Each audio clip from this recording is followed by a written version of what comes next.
السلام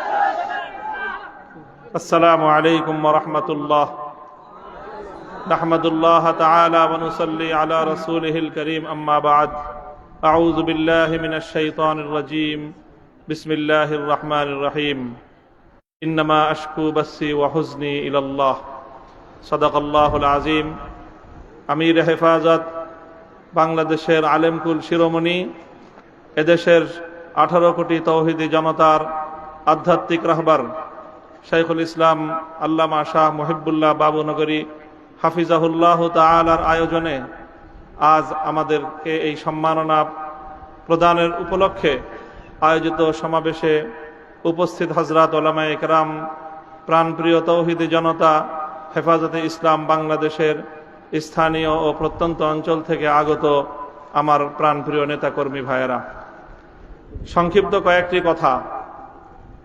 আমি এবং আমার সহকর্মী আমরা আপনাদের ভাইয়েরা যারা দীর্ঘ কারাবরণ করেছি, কারাভোগ করেছি, আমাদের কারামুক্তির পর দেশব্যাপী আপনারা যে আবেগ এবং উচ্ছ্বাস প্রকাশ করেছেন, আমাদেরকে যে আপনারা সাহস জুগিয়েছেন, এর মাধ্যমে একদিকে আমাদেরও দায়িত্ব বেড়েছে, আর একদিকে আপনাদেরও দায়িত্ব অনেক বেড়ে গিয়েছে।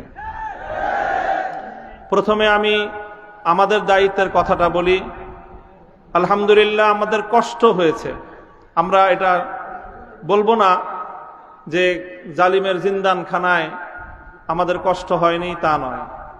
আপনজন থেকে বিচ্ছিন্ন থাকা, স্বাধীনতার জীবন হরণ করে বন্দি খাঁচায় আমাদেরকে বন্দিত্বের শেকলে বন্দি করে রাখা, এটাই ছিল আমাদের জন্য অনেক বড় যন্ত্রণার বিষয়। সেই বন্দিত্ব থেকে মুক্তির পর দেশব্যাপী হেফাজতে ইসলামের নেতাকর্মীরা এবং সারা দেশের দলমত নির্বিশেষে সকল শ্রেণী ও পেশার তৌহিদি জনতা যেভাবে কারামুক্ত হেফাজত নেতৃবৃন্দকে উচ্ছ্বাসের সাথে, আবেগের সাথে বরণ করে নিয়েছেন, তাতে আমরা বুঝতে পারছি যে আমাদের আগামী দিনে আমাদের দায়িত্ব অনেক বেশি। এবং আলহামদুলিল্লাহ, আল্লাহ পাক রব্বুল আলামিনের নিকট আফিয়াত চেয়ে আল্লাহ আমাদের জন্য সহজ করুন, এই দোয়া করে শপথের বাণী উচ্চারণ করতে চাই। আমাদের সকল কারাবন্দীদের পক্ষ থেকে আমি সে কথা উচ্চারণ করতে চাই, ইনশাআল্লাহ আল্লাহর জমিনে আল্লাহর দ্বীনের ঝান্ডা সমুন্নত রাখতে, আল্লাহর পয়গম্বরের ইজ্জতের হেফাজত করতে, এদেশের নাস্তিক্যবাদকে রুখতে, এদেশে ইসলামকে উপড়ে ফেলার সকল ষড়যন্ত্রকে রুখার জন্য যদি এর চেয়ে বড় ত্যাগ এবং কোরবানির প্রয়োজন হয়, হাসি মুখে আমরা সেই ত্যাগ করতে প্রস্তুত রয়েছি। জীবন দিতে হলে জীবন দিতে প্রস্তুত রয়েছি। সন্তানদেরকে যদি ইতিম করতে হয় সেজন্য আমরা প্রস্তুত রয়েছি। স্ত্রীদেরকে যদি বিধবা করতে হয় সেজন্য আমরা প্রস্তুত রয়েছি। মায়ের বুক যদি আমাদের খালি করতে হয়, আমাদের মায়েরা বুক খালি করে চোখের অশ্রুতে তাদের কলিজার টুকরা সন্তানদেরকে মাটির নিচে খোদার হাতে সুপর্দ করবে। কিন্তু ইসলামের জন্য, ইসলামের বিপক্ষ কোন শত্রুর সাথে এক মুহূর্তের জন্য আপোষ করতে প্রস্তুত নয়।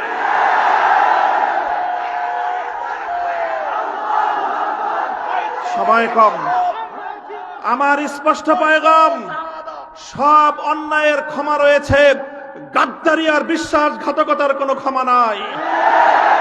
যারা গাদ্দার এবং বিশ্বাসঘাতক হিসেবে পরিচিত হবে, প্রমাণিত হবে, আগামী দিনে তৌহিদি জনতা তাদেরকে ঠাঁই দেবেন না ইনশাআল্লাহ। উলামায়ে কেরাম, হেফাজত নেতৃবৃন্দ যেভাবে শপথে বলিয়ান হলেন, যারা আমাদেরকে এভাবে সমর্থন যোগাচ্ছেন, আপনারা তো সমর্থন যোগাচ্ছেন, কিন্তু আপনারা কি কথাটা টের পান যে আপনাদের এই অভূতপূর্ব সমর্থনের কারণে রাষ্ট্রযন্ত্রের পক্ষ থেকে আমাদের উপর চাপটা কিন্তু আরো বেশি বেড়ে যায়। এই যে আজকে আমাদের উপরে এই অকথ্য নির্যাতন, এই যে লাঞ্ছনা, এই যে গঞ্জনা আমাদের উপর, কারণ এদেশের মানুষ আমাদেরকে ভালোবাসে। কারণ আমরা যেখানে যাই মানুষ আমাদের প্রতি আবেগ এবং উচ্ছ্বাস প্রকাশ করে। এখন আপনারা যদি আবেগ আর উচ্ছ্বাস প্রকাশ করে ঘরে গিয়ে বসে থাকেন চুপ করে, তাহলে আমাদের উপর কিন্তু চাপটা, জুলুমের স্টিম রোলারটা আমাদেরকে কিন্তু নিষ্পেষণ করে দিবে। তখন আপনাদের আবেগ প্রকাশ করার কিন্তু আর কোনো জায়গা অবশিষ্ট থাকবে না। এই জন্য আমি আজ আমাদের আমির, এই জনপদের সকল আলেম ওলামার আমির, এই জনপদের কোটি কোটি তৌহিদি জনতার অবিসংবাদিত আধ্যাত্মিক রাহবার আল্লামা মুহিবুল্লাহ বাবুনগরীর এই মজমাকে সারা দেশের প্রতিনিধিত্বশীল মজমা হিসেবে গ্রহণ করে আমি এ জাতির কাছ থেকে জিজ্ঞাসা করতে চাই, আগামী দিনে ইসলামের কথা বলার অপরাধে, আল্লাহর পয়গম্বরের ইজ্জতের পক্ষে কথা বলার অপরাধে শাপলা চত্বরের আমার ভাইয়ের রক্তে রঞ্জিত শাহাদাতের কথা বলতে গিয়ে হঠাৎ আমার যে সকল সন্তানদের বুকগুলোকে জালিমের বুলেটের আঘাতে ঝাঁঝরাতে হতে হয়েছে, ব্রাহ্মণবাড়িয়ায় যেভাবে পাখির মতো গুলি করে আমার সন্তানদেরকে শহীদ করা হয়েছে, সেই সন্তানদের পক্ষে কথা বলতে গিয়ে আমাদের কণ্ঠ যদি আবার চেপে ধরবার চেষ্টা করা হয়, তাহলে আপনারা রাজপথে তার মোকাবেলা করবার জন্য প্রস্তুত থাকবেন কিনা?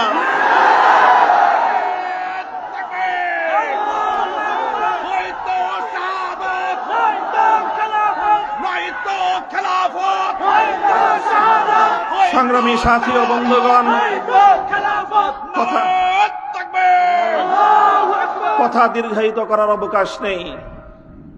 আমি আমার দীর্ঘ কারাবন্দিত্বের সময়ে আল্লাহ পাক রব্বুল আলামিনের রহমতের উপর আমার আস্থা, অবিচল বিশ্বাস ছিল যে আল্লাহ রব্বুল আলামিন নতিজা ভালো করবেন, উত্তম ফলাফল আমাদেরকে দিবেন, সে আস্থা এবং বিশ্বাস ছিল। প্রথম দিকে যখন আমাদের মরহুম আমির হেফাজত আল্লামা জুনায়েদ বাবুনগরী হাফিজাহুল্লাহ তাআলা, তাকে আমরা জীবিত রেখে কারাগারে বন্দী হয়েছিলাম, তার উপর একটা বড় আমাদের আস্থা ছিল যে তিনি ইনশাআল্লাহ এই বন্দী মজলুম আলেমদের জন্য, শহীদ আমাদের সন্তানদের জন্য, ব্রাহ্মণবাড়িয়ায় নির্বিচারে হত্যাকাণ্ডের শিকার আমার শহীদ ভাইদের এই হত্যার বিচার আমাদের এই জন্মভূমিতে প্রতিষ্ঠিত করবার জন্য তিনি বলিষ্ঠ ভূমিকা পালন করবেন। আমাদের কারাবন্দীদের পক্ষে তিনি জাতিকে, জনমতকে সংগঠিত করবার জন্য বলিষ্ঠ ভূমিকা রাখবেন। কিন্তু আল্লাহ রাব্বুল আলামিনের ফয়সালা ছিল ভিন্ন কিছু। আমরা কারাবন্দী হওয়ার কিছুদিনের মধ্যেই সেই মর্মান্তিক শোক সংবাদটিও আমাদেরকে সহ্য করতে হয়েছে। আল্লামা জুনায়েদ বাবুনগরী রাহিমাহুল্লাহ তাআলা শাহাদাত বরণ করেছেন। আল্লামা জুনায়েদ বাবুনগরী শাহাদাত বরণ করেছেন। এরপরে অধীর উৎকণ্ঠা নিয়ে অপেক্ষার প্রহর গুনছিলাম যে আমাদের আস্থার এই মঞ্চে কে বসবেন। যখন জানতে পারলাম ওলি ইবনে ওলি, এ জাতির শ্রেষ্ঠ সন্তান, আস্থার মূর্ত প্রতীক আল্লামা শাহ মুহিবুল্লাহ বাবুনগরী হাফিজাহুল্লাহ তাআলা ইমারতের এই ঝান্ডা তিনি নিজ হাতে তুলে নিয়েছেন, সিজদায়ে শুকর আদায় করেছি, আস্থায় বুক বেঁধেছি যে ইনশাআল্লাহ একদিকে তিনি আরশের মালিকের সঙ্গে রাতের বেলায় চোখের অশ্রু ছেড়ে তিনি এই সংকট উত্তরণের জন্য আল্লাহ পাক রব্বুল আলামিনের সাহায্যকে জমিনে টেনে আনবার জন্য চেষ্টা করবেন। অপরদিকে তিনি জীবন দিবেন, কিন্তু কোন জালিমের রক্তচক্ষুকে পরোয়া করবেন না, কোন জালিমের সামনে তিনি মাথা নোয়াবেন না। এই আস্থা ছিল এবং আলহামদুলিল্লাহ আমার উপলব্ধি হলো এই, যতটুকু আস্থা শুরুর সূচনাতে ছিল, আজ পর্যন্ত আমরা আমাদের আমির হেফাজতের থেকে তার আচার আচরণ, তার ভূমিকা আমাদের আস্থার চেয়ে বহুগুণ বেশি পেয়েছি। আমাদের আমির আল্লাহর পক্ষ থেকে আমাদের জন্য অনেক বড় নিয়ামত। ইনশাআল্লাহ আমির হেফাজতের হাতকে যদি আমরা এভাবে শক্তিশালী রাখতে পারি, এদেশে আমাদেরকে জুলুম করতে পারবে, আমাদেরকে গুলি করে হত্যা করতে পারবে, কারাগারগুলোকে আমাদেরকে দিয়ে ভরপুর করতে পারবে। বাংলাদেশে কারাগারে সর্বমোট আসন হলো 70,000। কয় হাজার? আমরা শাপলা চত্বরে গিয়েছিলাম, কমপক্ষে হলো 20 থেকে 25 লক্ষ। 70,000 হেফাজতের কর্মীরা কারাবন্দী হবে, কিন্তু জালেমের সামনে মাথা নোয়াবে না। এই দেশের 1 ইঞ্চি মাটি নাস্তিক্যবাদ এবং ইসলাম বিদ্বেষের জন্য কারো হাতে ইজারা দেবে না ইনশাআল্লাহ। আল্লাহ পাক আমাদের সকলকে তৌফিক দান করুন, কবুল করুন। আমাদের আমির হেফাজত সহ আকাবিরিনদেরকে আল্লাহ পাক দীর্ঘ নেক হায়াত দান